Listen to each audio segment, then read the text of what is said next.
Pandoral's vast oceans conceal a truth as deep as their darkest trenches.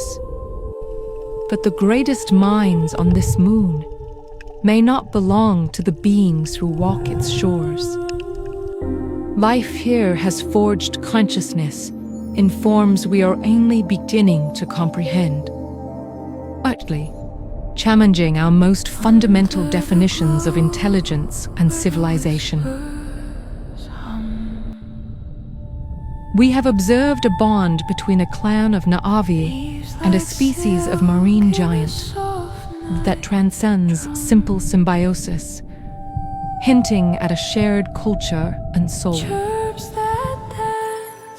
Now, let's access the field logs and analyze the true nature of this incredible world. To witness the arrival of the Tulkun is to be humbled by the sheer scale of life. They are colossal, dwarfing even Earth's blue whales, their armored heads breaking the surface like living islands. Field logs from the Metkaina reefs chronicle Bifeasonal return not as a migration of animals, but as the homecoming of family. The Metkaina clan, whose lives are woven into the rhythm of the tide, greet their spirit siblings with a reverence that speaks volumes. When we observe their interactions, we see intricate tattoos on the Na'vi that mirror the unique markings on their Tulkun counterpart, a permanent declaration of a sacred, one-to-one bond that lasts a lifetime. This is not the relationship of a master and a tamed beast. It is a meeting of equals.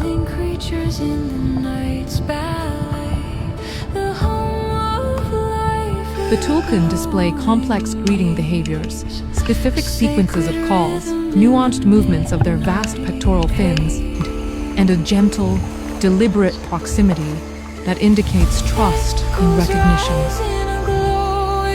The Metkaina respond in kind, sharing news of the clan, births, deaths, stories, with beings they know understand them completely.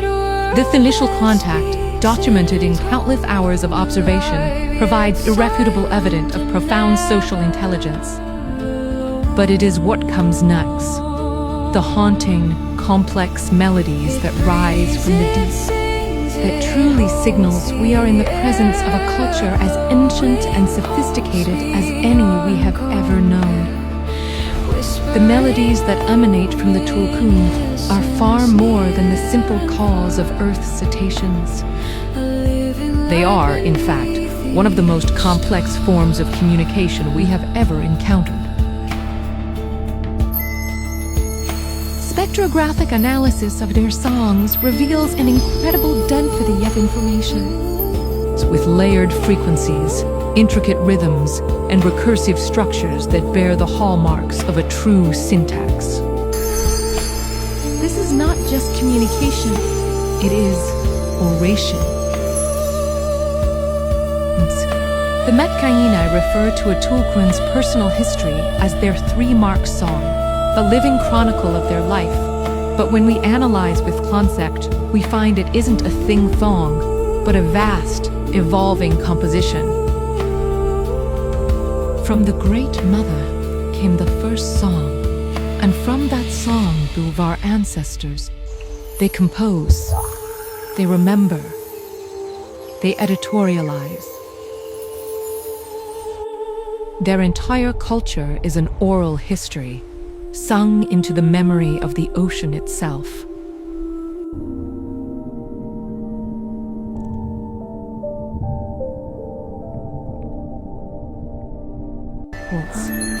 We've documented an entire lexicon of gestures, a form of sign language articulated through the precise movement. These gestures add context, emotion, and emphasis to their song, allowing for a level of nuance that rivals spoken language. For generations, the only gateway to this understanding was through the Metkaina, who act as translators and co-historians. But a profound breakthrough came through the unprecedented bond formed between the Na'vi youth Lo'ak and the outcast Tulkun, Payakan. Through their shared Tsahelu, the neural connection that allows for the sharing of thoughts and memories. We were granted a direct, unfiltered view into the consciousness of a tulkun. The experience was revelatory.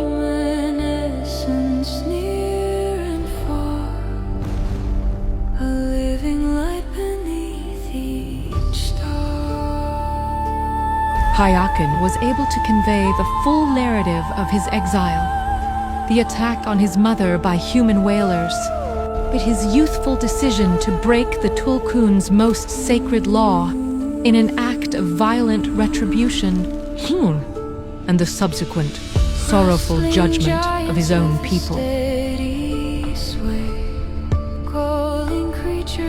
Through this connection, we witness the Tulkum legal system in action.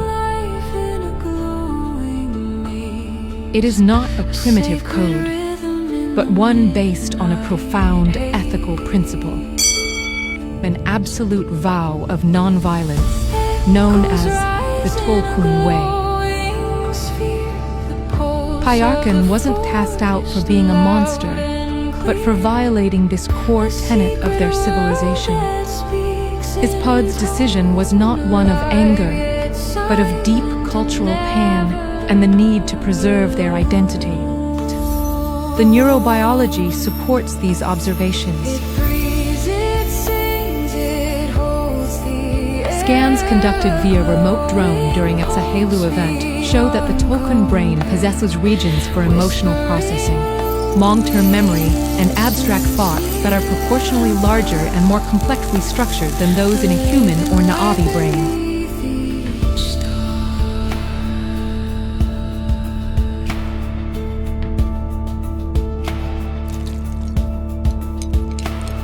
This biological reality presents a horrifying juxtaposition.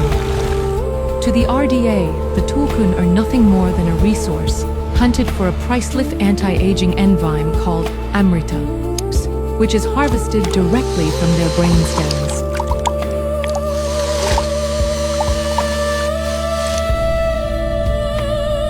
The hunt for this substance is, therefore, not merely the slaughter of an animal.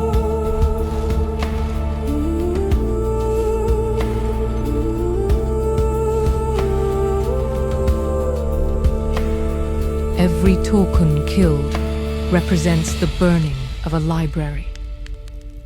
Here, a library of memories, histories, and a unique wisdom forged over millennia. Their intelligence is not an abstract scientific finding. It is the very foundation of their sacred. The intelligence of the Tulkun finds its ultimate expression not in their art or their history, but in the Elsefi, Glitchen.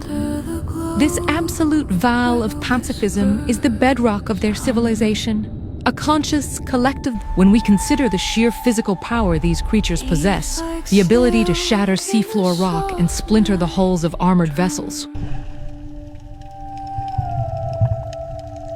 But this choice becomes staggering. It is a level of restraint that suggests a moral and spiritual evolution far beyond our own.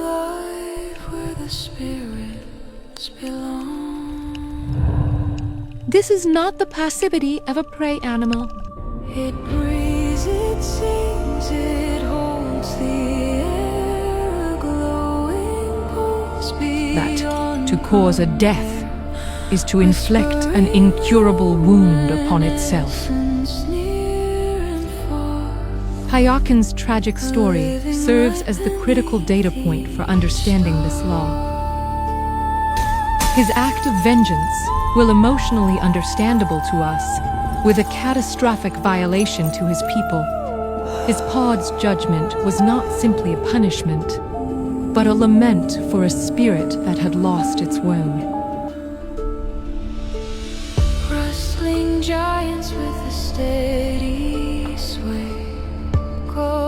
In a universe rife with conflict, they have chosen a path that makes them physically vulnerable but spiritually invincible.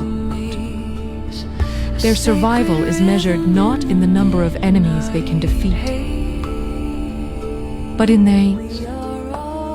This philosophy is likely rooted in their connection to Ewa, as beings who live for centuries, composing and sharing the planet's history through their songs. They may serve as one of Pandora's primary repositories of memory and wisdom. They are not just inhabitants of the ocean, they are its living consciousness, its historians, and its conscience. To encounter the Tulkun is to realize that true strength is not the power to destroy, but the wisdom to preserve. They teach the Na'vi and us that a civilization should be judged not by its weapons. They teach the Na'vi and us that a civilization should be judged not by its weapons. In the silent, sunlit waters of the Pandoran Sea, we are left with a profound sense of humility. The songs of the Tulkun continue to echo through the deep, carrying histories we may never fully translate, but whose wisdom we can feel. They remind us that intelligence is not a uniquely humanoid trait,